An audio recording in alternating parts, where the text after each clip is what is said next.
Good day, and welcome to the Hindustan Zinc Q4 FY20 earnings conference call. As a reminder, all participant lines will be in the listen-only mode, and there will be an opportunity for you to ask questions after the presentation concludes. Should you need assistance during the conference call, please signal an operator by pressing star then 0 on your touchtone phone. Please note that this conference is being recorded. I now hand the conference over to Ms. Preeti Dubey from the Investor Relations team. Thank you, and over to you, ma'am. Thank you, Aman. Good evening, everyone, and thank you for joining us for Hindustan Zinc's fourth quarter and fiscal year 2020 results call. Today we have with us Mr. Arun Misra, our Deputy CEO, and Mr. Swayam Saurabh, our CFO. Mr. Arun Misra joined our management team in November last year from Tata Steel and has been an integral part of our executive committee. He has a diverse experience of 31 years, and we are very excited to have him with us. Mr. Misra will begin today's call with an update on business performance, and then Swayam will present financial performance, after which we'll be happy to take your questions. Over to you, Mr. Misra. Good evening and a warm welcome to all of you. I hope all of you and your families are safe and maintaining all precautions against spread of COVID-19. It is certainly a very difficult time for all of us. We are doing our best to steer through the unprecedented challenges set out by this pandemic. Our focus is on keeping our people and physical assets safe, operating mines and plants with minimal workforce to sustain metal supplies to our customers, and most importantly, supporting communities around us via our active outreach programs aimed at providing food, PPEs, sanitation, and all other necessary support in order to help them overcome this crisis. Nothing is more important than the health and safety of our employees, including our contractors, and we have implemented extensive protocols to safeguard them at workplaces as well as residential colonies. Our CSR team has taken the lead to prepare and protect our communities through our extensive grassroots network and mapping of vulnerable communities with an emphasis on delivery of essentials like dry ration, ready-to-eat meals, and safety masks, sanitation drive in villages, and doorstep healthcare through mobile health vehicles. We have provided support to district health administration with PPEs and hypochlorite solutions covering towns and villages we operate in. We are also proud to have contributed rupees 101 crore to PM Care Fund and rupees 5 crore to Rajasthan Chief Minister's COVID-19 mitigation fund. All our sites are currently operating and ramping up. We are back on our feet in a fairly short period of time post the suspension of operations in late March after COVID-19 lockdown was announced. We restarted a couple of our smelters and Jawar mine from April 8, and by mid-April, all our smelters and mines were operating except Rampura Agucha, which restarted from April 20th onwards. Initially, capacity utilization was low, less than 25%, and gradually ramped up, and by the end of April, mines were at 40% utilization, whereas smelters were at about 80%. As of today, I am pleased to inform that we are operating our mines and smelters to 80% to 90% of capacity, even though we don't have full workforce. Despite COVID-19, we had a very good quarter and a strong finish to the year. All our mines achieved high production rate during the quarter and were headed for record production before the lockdown began. Due to fewer days of production in March, mine metal production fell short of the target. However, I am pleased to share that we maintained a run rate of over 1.13 million tons throughout quarter 4. Hence, despite the lockdown and lower production impacting April and May performance, we are confident of delivering good performance during FY21. We continue to share the wealth generated from our operations with our shareholders. Earlier this month, we declared an interim dividend of 825% or rupees 16.5 per equity share, amounting to rupees 6,972 crores, which has been paid out. This dividend implies a dividend yield of 7.6% based on average closing price during last financial year. I am delighted that all major projects in our mining with expansion to 1.2 million ton per annum were completed during this quarter. The expansion, which started in 2013, quadrupled our underground mining capacity from about 300 kilotons to 1.2 million tons per annum. During this time, we not only increased capacity but also upgraded our mines in terms of safety practices, automation, connectivity, and productivity, as well as made our operations more sustainable through reuse of waste and water, improved metal recoveries, and ensured our R&R maintains a life of over 25 years throughout this growth journey. During the year, we focused on upgrading our resources to reserves through increased drilling activity, and I am pleased to report that we have significantly improved our ore reserves during the year, which have increased from 92.6 million tons to 114.7 million tons over the last 1 year.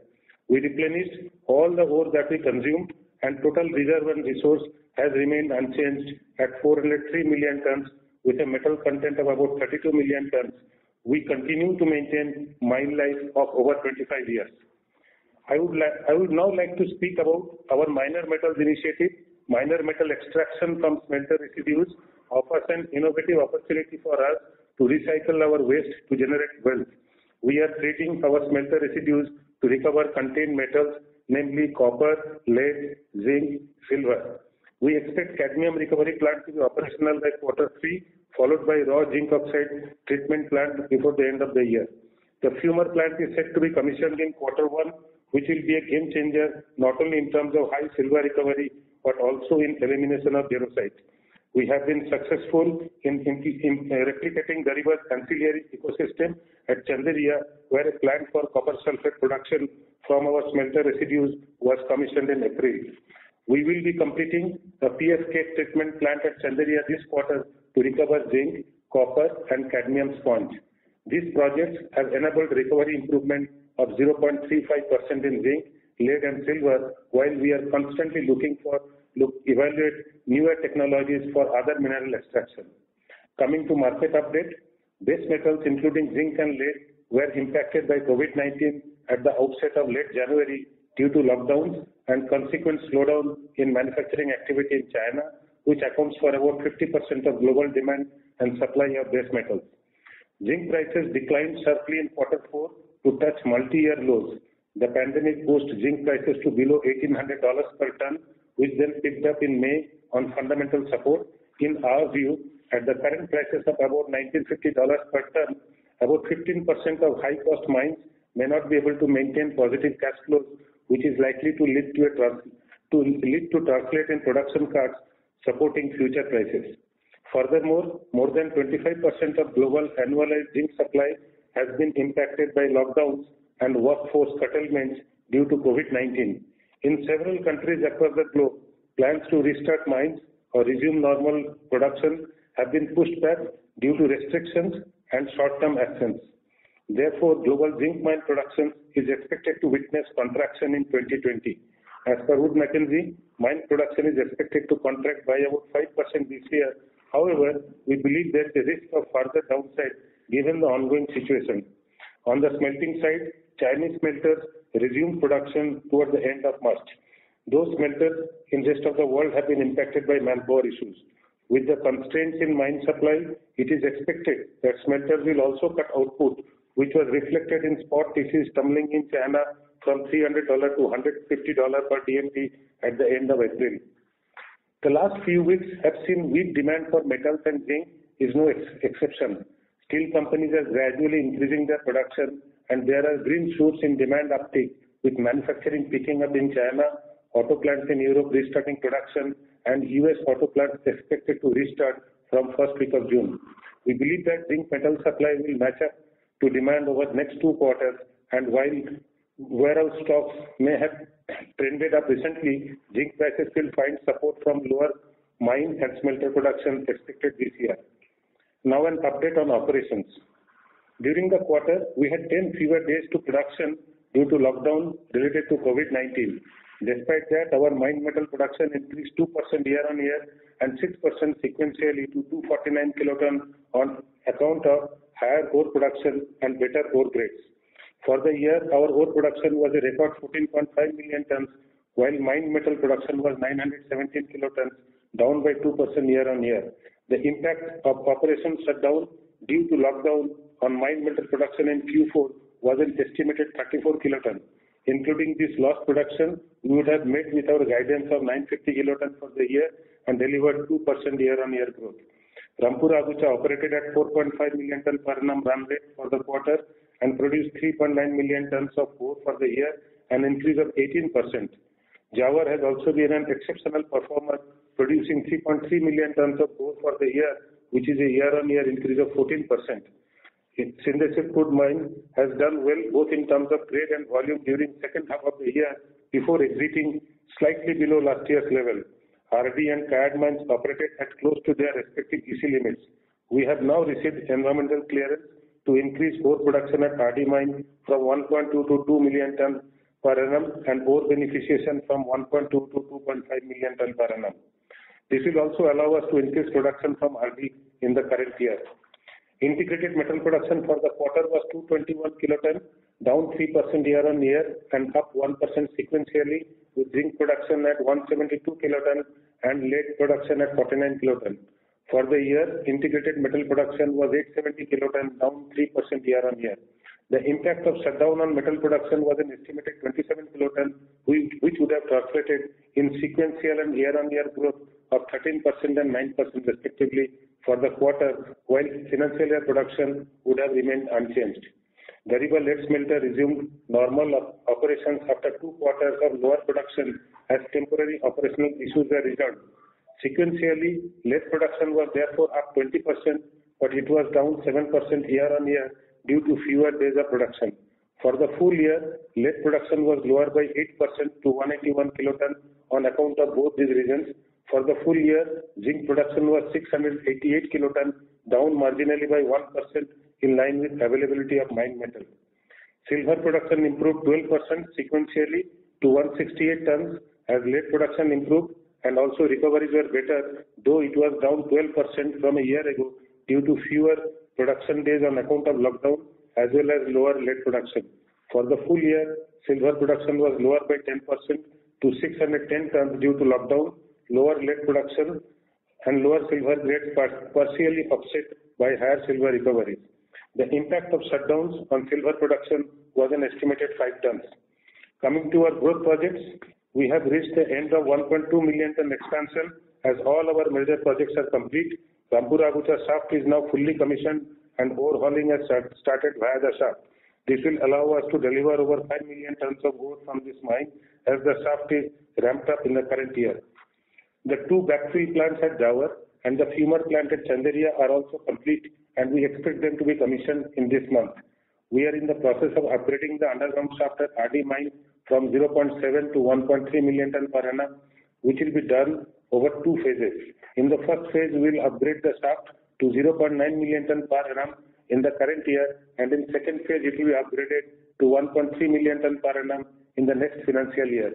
With an expanded EC, the upgradation of this shaft will lead to significant volume improvement and operational efficiencies. We are conceptualizing our next phase of growth to 1.35 million ton per annum and finally to 1.5 million ton per annum. For this, a detailed life of mine planning and feasibility study is currently being done by renowned global experts and we expect their report in the next 3 months. I am quite excited about this new phase in our company which will create substantial value for our stakeholders. Before I hand over to Swayam for an update on financial performance, I would like to comment on our annual production guidance. These are unprecedented times with a lot of uncertainty around lifting of restrictions on people and goods movement as well as demand recovery. We are therefore deferring guidance for FY 2021 to the end of Q1. Our focus is on sustaining our normal production levels and active cost control to overcome the pandemic. Now our CFO Swayam Saurabh will provide an update on financial performance. Over to you, Swayam. Thank you, Mr. Mishra, and good afternoon, all of you. Revenue from operations during the quarter was 4,391 crores, a decrease of 6% sequentially and 20% year-over-year.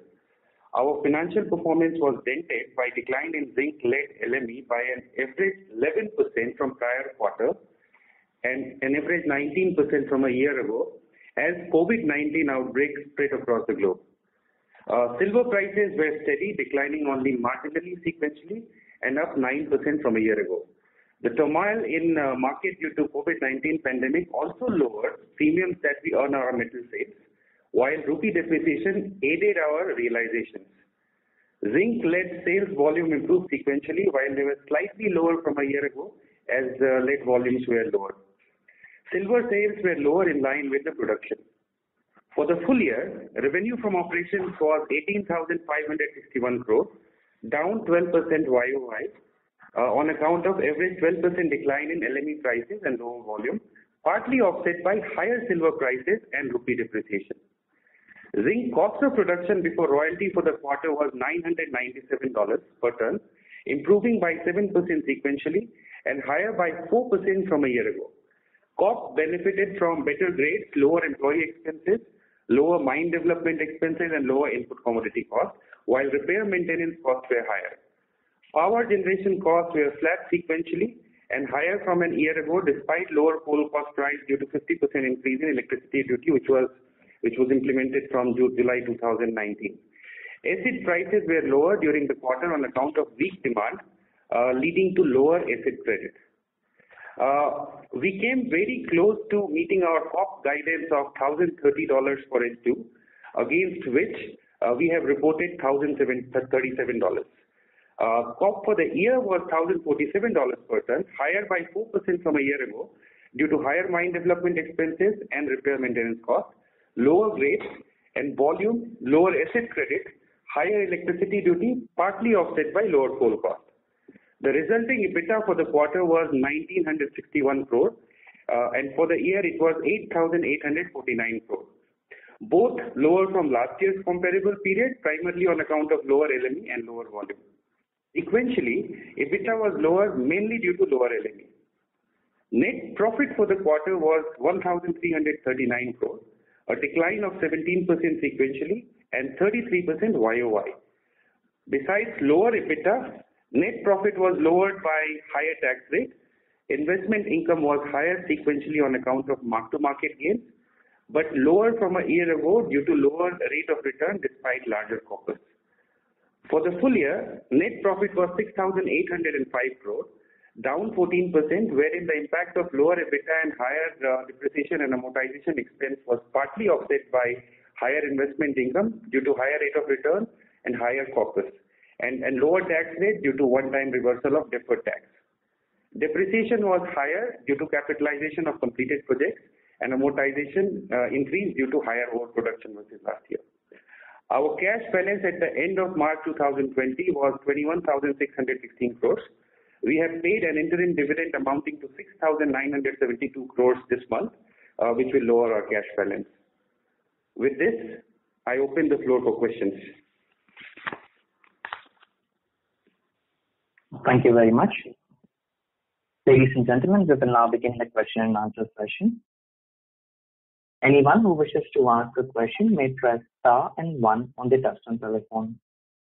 If you wish to remove yourself from the question queue, you may press star and 2.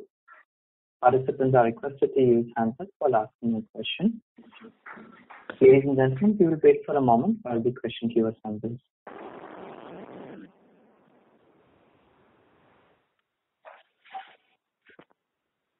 The first question is from the line of Anuj Singla from Bank of America. Please go ahead. Yeah, thank you very much, sir. So one question regarding the guidance on the capex side. While you have deferred the guidance on the production growth side, on the capex side, what kind of capex should we be expecting for FY21 and maybe some color on FY22, given the growth pipeline which you have? The growth capex for FY21 will be lower. Our focus is on conserving cash, and most of our growth projects have completed. So it would be significantly lower. I would not put a number to it because we have deferred guidance till end of Q1, but we are looking to conserve cash. Okay. And regarding our 1.2 million, target, now in this quarter as well, if I annualize the run rate, this is seasonally the strongest quarter. Even if I annualize, it will still be around 1 million tons. Obviously, there was some loss of production on account of the last week. But when can we see that run rate factoring to any of the quarters, the 1.2 million tons run rate, which we have been targeting for quite some time? Yeah, so we have commissioned all the projects for 1.2 million. And as of now, we have been impacted by COVID, as you have correctly said, in the month of March going into April. And also, we are looking at it day-to-day situation in the month of May. But I have full trust that we have the capacity to demonstrate. And it's a matter of time that it will get demonstrated in any quarter's performance going forward. Okay. And then, lastly, sir. Yeah, sorry. Go ahead, sir. If you take out the 10 days of lost working in Q4, for the quarter we have been hitting a run rate of 1.13. Okay. And sir, lastly on the cost side, now with the shaft having been commissioned, obviously we should be expecting some cost saving going into the next year as the shaft at Rampura Agucha ramps up fully. So is there some kind of color you provide on in terms of maybe dollars per ton, what kind of number we could look at? Yes, absolutely. Our cost because of shaft and otherwise as well is our key focus. We are looking to see, we are targeting a cost reduction of at least 5 to 10% from current levels. Partly would come from operational efficiency, which is via shaft and others. But also, we will take advantage of weakening commodity prices globally. And sir, this 5 to 10% will be on a base of 997 or the 1050 base, which we have done for the full year? It would be on a full year base because some commodity savings are already in. So it would be better to look at from a full year base. Understood. Thank you very much. Thank you. The next question is from the line of Amit Dixit from Edelweiss. Please go ahead.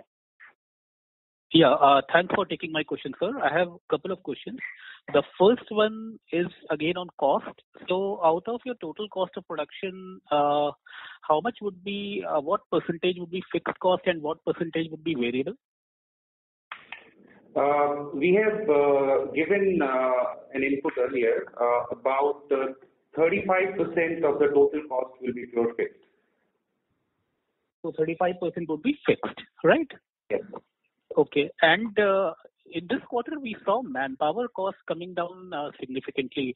I mean, I joined call a little later, so maybe you would have given it in your opening remarks. But is it the trend that we'll see, or was this quarter, was there some one-off in this quarter?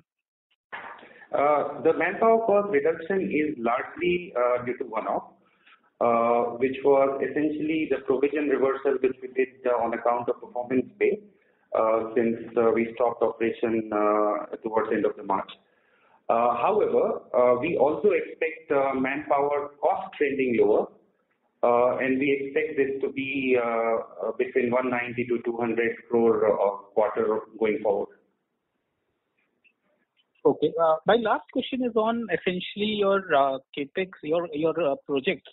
So, if you look at Fumer, if you look at some of the other projects, the initial timeline in the last quarter was given February, but now it has been given as May. So, any specific reason for that? Are you kind of, timing it with the market conditions, or is it the general delay in the project that you encountered? So if you recall, we would have commissioned the Fumer in the month of March, beginning of March, but the COVID breakout happened in Wuhan, from where most of the experts were to come. It happened only towards the end of February. And we took precautions around ourselves that how do we ensure that our people don't get affected. Moreover, the first set of flight bans and people were stopped coming, it also happened. So to that account, our expert visit was delayed. However, we have made up by online commissioning of the facilities, and throughout the March, we provided connectivity from China into the working systems of Fumer, through which, and with the guidance from there and with the local help, we could commission the plant. And we have done some cold trials, and we are in a position of startup of the fumer towards the end of this month. And what about the backfill plant at Zawar? The earlier, guidance was February 2020, but now it has been extended to May.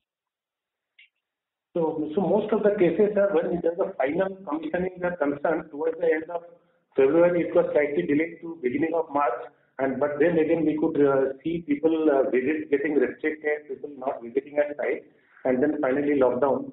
So now we expect that plants to be commissioned again by the end of this month. When I think after 25th, site restrictions will be lifted, and we will see people coming in.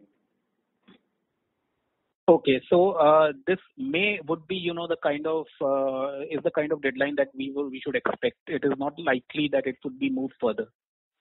Normally, such projects would not be a 0-1 kind of a status. So if we say end of May, maybe in the first week of June. No, that's fine. So that's okay. Okay, thank you so much, and all the best. Thank you. Thank you. The next question is from the line of Pinakin Parekh from JP Morgan. Please go ahead. Thank you, sir. So 3 questions. So first, a quick clarification that when you mentioned that the mines and the smelters are operating at 80 to 90% utilization, is the underlying capacity at 1.2 million tons or 1 million ton, which was earlier? So in the mines and capacities that we have planned on a daily production level with the number of people that are available there, at that current level compared to last year, we are at about 80 to 90% capacity. But if you were to annualize it, what will it work out to? Will it work out to the 0.92 million tons of production that we saw in F20 or the 1.2 million tons for which the expansion projects have been completed?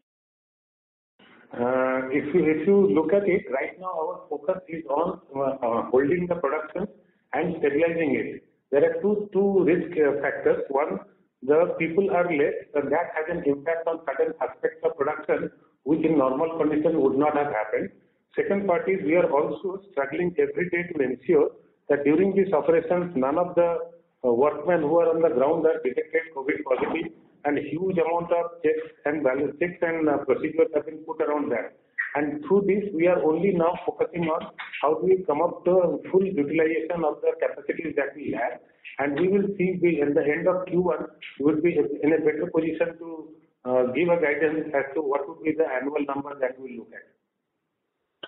Sure, sir. So my second question is that one of the reasons that has been attributed for the higher mined metal production is better overall grade.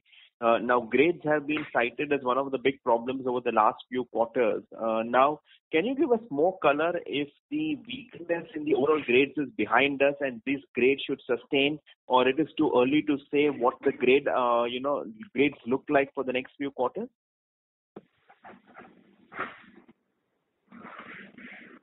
We reported a grade of 7.9% in quarter 4, and going forward, we expect the grades to be in the range of 7.5% plus minus 0.5%. Okay. So to that extent, this Q4 may not be sustainable going forward. This is probably the best of the grades we can expect. So I think grades will keep on. The primary focus in the grade would be to get the maximum silver out of it, maximum zinc out of it, and to that account, the mine planning is being done in a way that we sustain the good grades that we achieve year on year. Sure, sir. So moving on to lastly silver, right? Silver production has been down on a year-on-year basis because of the low grades at Sindesar Khurd and Kayad mines. In the weak lead production. Now, sir, what is the outlook for lead and silver in particular? Because silver is tied to lead, and lead is not a Rampura Agucha product, but more SK and Kayad product. So, how should we look at it going forward in terms of lead and silver production outlook? So, overall, if you look at it in the SK production, primarily because of the lockdown, we had lesser lead production, which has contributed to lesser silver production. And as far as the grades are concerned, there is no inherent grade reduction of silver in SK. It is more of a sequence of mining. which is determined primarily by the geotechnical conditions as we encounter in the stope that we open up. So it's a factor of time, and there is nothing on an inherent degradation of ore or anything like that. And just to add to that, our SK silver grade improved to 128 ppm.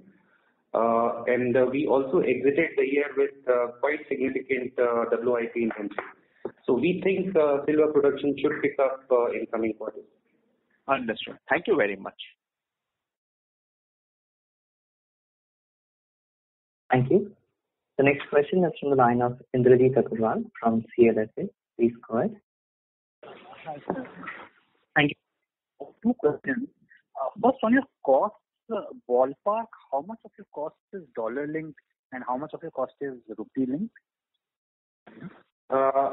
Approximately 40 to 45% of our cost is dollar linked, primarily driven by coal. Primarily driven by coal. So when we talk about this 5 to 10% reduction, this is on dollar basis, right? Correct. Okay. And the second question is of the capex, of the growth capex to arrive at 2 million tons, how much of it is still pending? So versus original plan, we are looking at about 100 to 120 million additional cash flow to happen before we complete our current growth projects. Sure. So, and to arrive at 1.5, what will be the incremental capex for that? So as Arun mentioned in his speech, that study is currently undergoing, which includes life of mine planning and redesign. We will have a better view of this in 2 quarters. That is helpful. And in terms of inventory, what is the kind of inventory that we have of mined metal that we can convert into refined? Any color on that, or we are running neck on neck? The mined metal inventory we exited on higher side simply because operations stopped abruptly. So we exited with 35 KT of MIC, while a normal MIC level would have been close to 20 KT. Sure. Thank you. That's all from my side.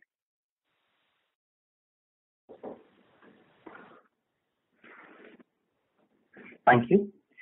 The next question is from the line of Vishal Chandra from Emkay Global. Please go ahead. Yeah, thank you very much. So my first question is with respect to your manpower costs. You mentioned that you are at 80 to 95% utilization today at both mines and smelters, despite a sharp reduction in your manpower deployment.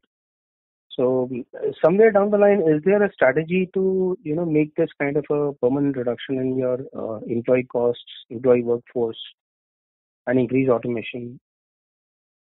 So pursuing higher productivity is a constant function of any business performance, and we are no exception. So we will be, and with a huge amount of mine digitization and equipment which are much more automated, investment in automation in the fixed assets, we would pursue higher productivity. So that is a constant factor, but it has nothing to be taken as a fallout of the current deployment.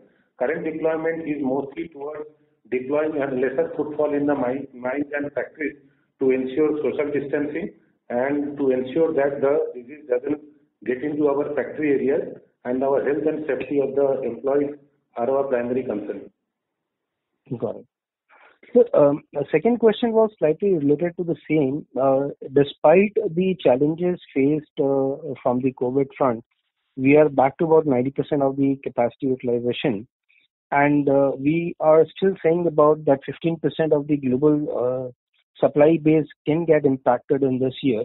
When we are seeing China already recovering and a lot of other countries are also opening up, probably don't we expect that some kind of productivity gain or some kind of a smart work culture will also come up there the way we have adopted, and the 15% supply impact may actually come down to just a 5%, and we may end up with a surplus in the same year as well? So as we look into the future, so there are various expert opinions on going in both directions. One opinion says supply will be muted, and other opinion says demand will be muted. Now, fortunate part of this COVID outbreak has been it has not happened all over the world at the same point of time in the similar manner. It has varied impacts in various geographies of the world for various reasons, which even the experts are now trying to figure out what could be the reason of lower test rate or lower test success rate or lower infection rate in various countries. Now, China went through it first and come out of it, and if I look at China today, they are targeting a higher growth rate, which their steel plants are all coming up full steam in a month's time. And if that happens in China and in USA, the government is pushing for opening up faster than what it was anticipated earlier, and then there the economy is also bound to rebound by June with about the elections coming in. And Europe, the worst part of Italy and Central Europe are over, so their auto sectors are supposed to look up. And in India, the fortunate part is steel plants continued through this crisis at about 40 to 45% production. And as India went through the longest kind of a lockdown period, and our rates of infections are supposed to go down, I am seeing a future where the steel plants will come up with a better market scenario. So you can be pessimistic or you can be optimistic. I believe Hindustan Zinc has preferred to be on the optimistic side and prepare itself to serve the customers in an optimistic scenario.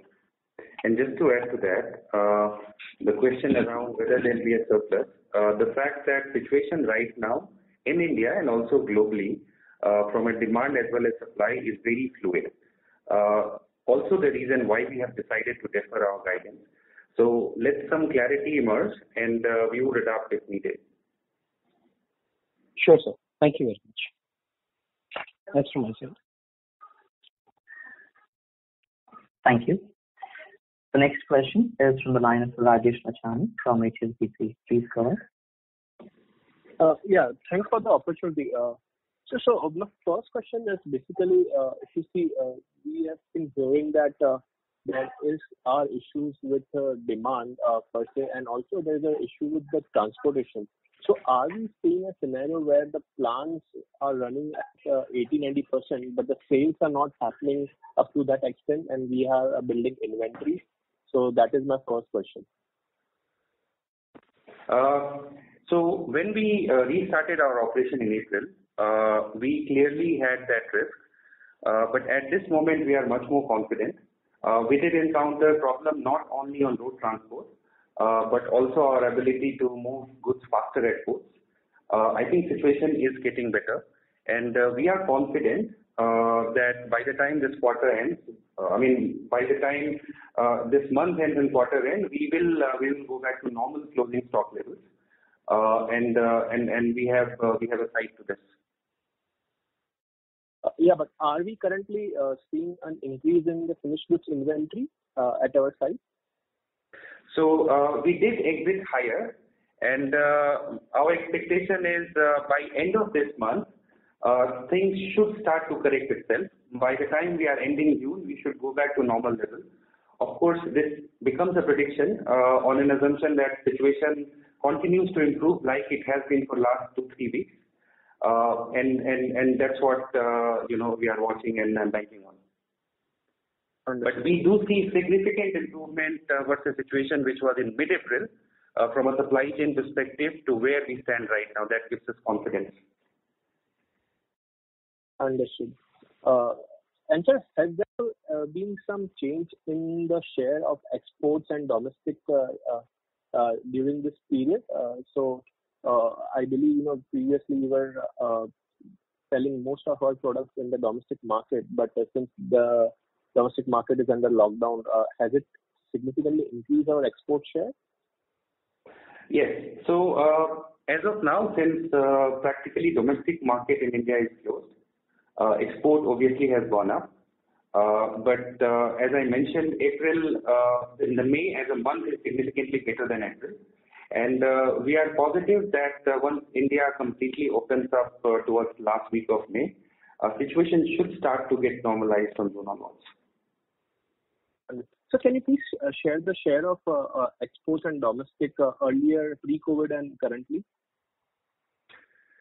So the domestic as a percentage would be about 74% in a pre-COVID scenario. Right now, this would have gone up to close to 70%. The export would have gone up to 70%. But that's just the last 4 weeks. And as you know, India has practically been closed last 4 weeks. We also see this as positive because this also tells us that no matter how long the lockdown continues, or industries who are buying zinc from us revive, we will not be saddled with a situation where we are, let's say, we have significant closing stocks of FG because we will have always ability to export. Understood. And sir, lastly on, given, sir mentioned two scenarios where, the supply could be disrupted more than the demand, and the second scenario is demand disrupted more than supply.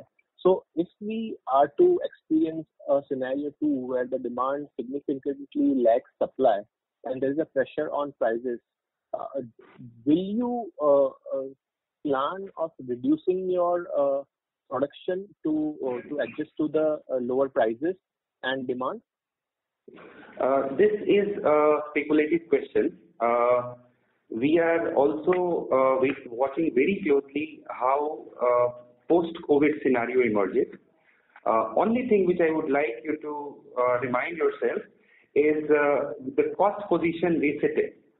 So when demand slows down, prices start to get impacted. There would be supply stoppage from high-cost producer, and that should start to correct itself. But right now, the question is speculation. We are watching as just as you are watching. Understood. That's it from my side, sir. Thank you. Ladies and gentlemen, due to time constraint, we'll take the last question from the line of Rahul Jain from Systematix. Please go ahead. Yeah, thanks for the opportunity. I had one question on mining leases. So we understand that our mines are captive, so we have leases to 2030. Just want to know that if there is a change in that timeline, so what is the typical expiry of our leases? Expiry of our leases. So our leases have a varying expiry date depending upon the lease that we have. It varies from 2030 to 2049.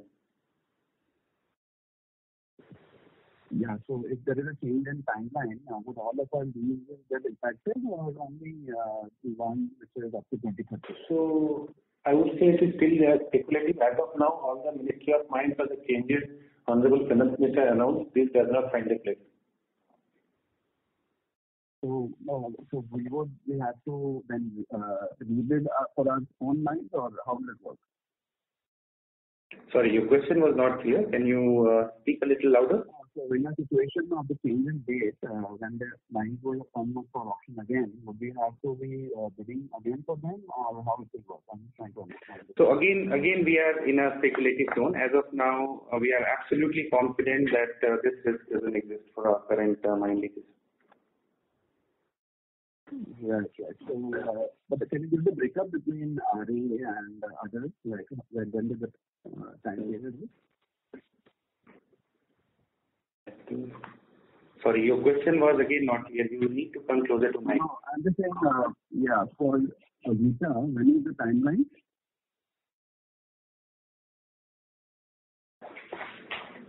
Yeah, what was the question? What is the timeline? Can you do you know? I mean, I think that is the largest mine we have. Right? No, so timeline would emerge, but also, we also have right of first refusal for our existing mines. As I said, it goes into again speculative zone. Right now, we are confident that this does not find place in the risk which you mentioned. Yes. Okay, and also you said that you will looking to reduce costs. So do you think that the cost reduction more will be for the first half or like the spread throughout the year? On a normalized operation, the cost reduction should happen gradually. And a lot of foundation has already been built, let's say in Q4 and Q3 of last year. whether it's on digitization, whether it's on equipment efficiency. The new ones which we are working on is more aggressive manpower optimization and manpower productivity, but also taking advantage of commodity prices softening, which we start to see more and more. You should start to see it in Q1 itself. However, it's a COVID quarter, so we'll have to wait and see.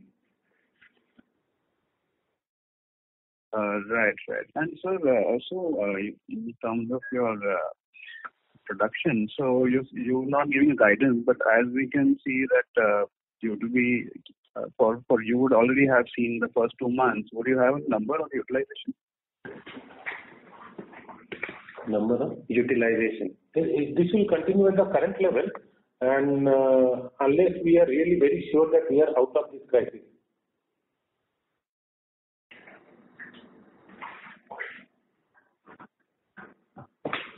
Thank you. Ladies and gentlemen, that was the last question for today. I now hand the conference over to Ms. Preeti Dubey for closing comments. Thank you, and over to you, Preeti.